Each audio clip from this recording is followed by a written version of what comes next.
Yes, people, welcome back to the channel. I'm making a video on what is an SOP and how it helps build systems. This is a spelling mistake. I can't be bothered to restart the video, but hey, we go on. So I'm going to discuss what an SOP is and what like a system is, because I've had a lot of people reach out to me saying, I don't know how to build a system. What is actually a system and what is an SOP? It seems to confuse people. So I'm just going to discuss and differentiate these two, because at the end of the day, these are what makes your business tick. This is what, if you do your business properly and organise things in an accordant fashion and have your training in the correct order, it allows you to build up systems and allows you to step back and not being like doing the dirty work, such as posting to social media 24/7, because just all the mind-numbing stuff, you have to class your time as too valuable for that. So what is an SOP? An SOP is a standard operating procedure. It's simply a written step-by-step guide for how to carry out a specific task in a business.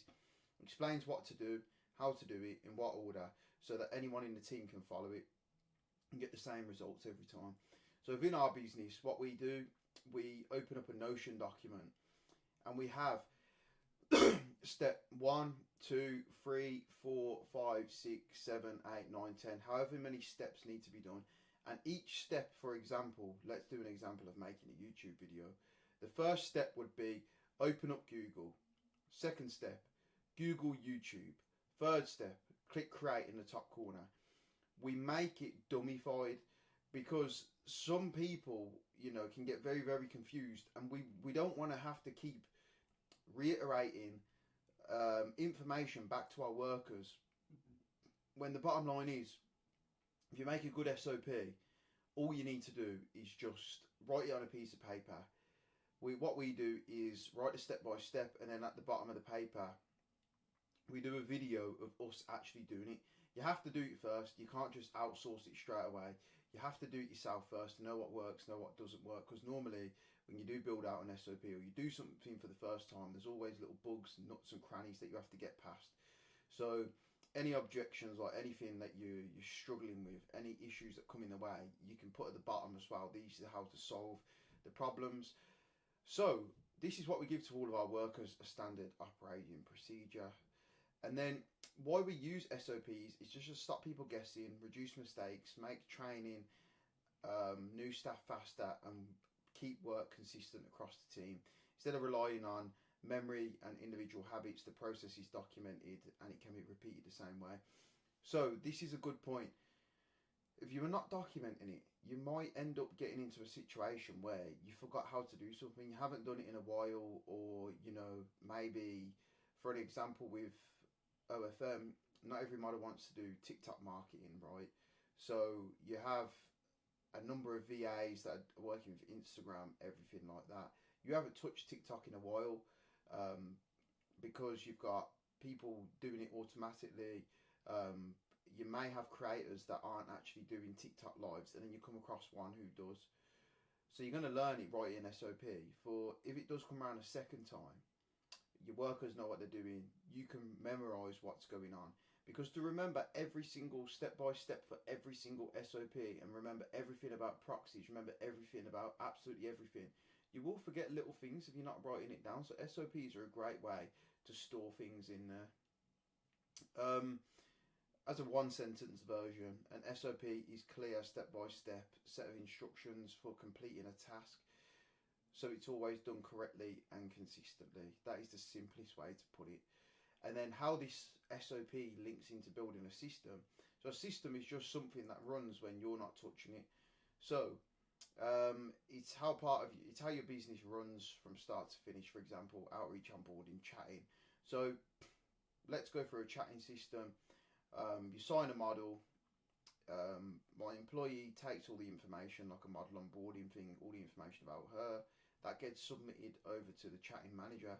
The chatting manager will put that into a document, which we organise them all on Telegram. We have different channels. That will get put into a document in there.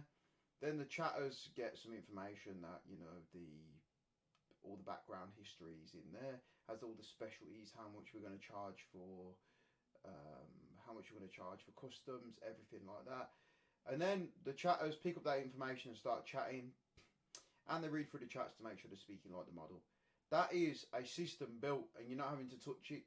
The only thing we do is once a week have a call and discuss everything that's, could be improved, look at the data, what can be changed, if there's any mistakes being made, how can we improve from that.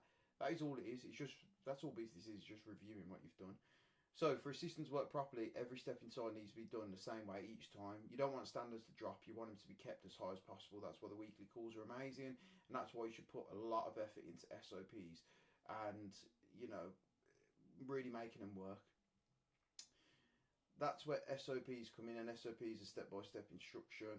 It just brings together the system. Listen to me. Stop being lazy if you are making bad SOPs and make good ones. So it literally saves you so much time where you're not having to keep speaking to your workers.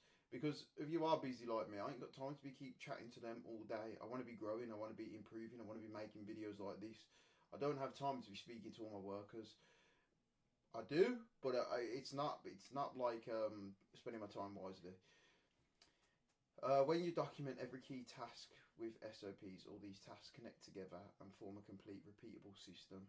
So that's it in a nutshell. Without SOPs, a system relies on people remembering what to do. With SOPs, the system runs the same way, no matter who is doing the work. So you can get in retards and get them to do the work. Yep, they'll probably give you more of a headache. Like we aim for the best workers, but being honest, make it dummified so anyone can do it, and you'll be winning. But that is the breakdown of an SOP and a system. I can't believe so many people were confused about this. You can literally put it in on Google and it will tell you. But this is a brief overview, and I hope this is give clarity to people who are unsure. Because I remember when I first started, I was a bit unsure. What do they mean by system? This is all it is, so you can be more hands off. But thanks for watching. Peace out.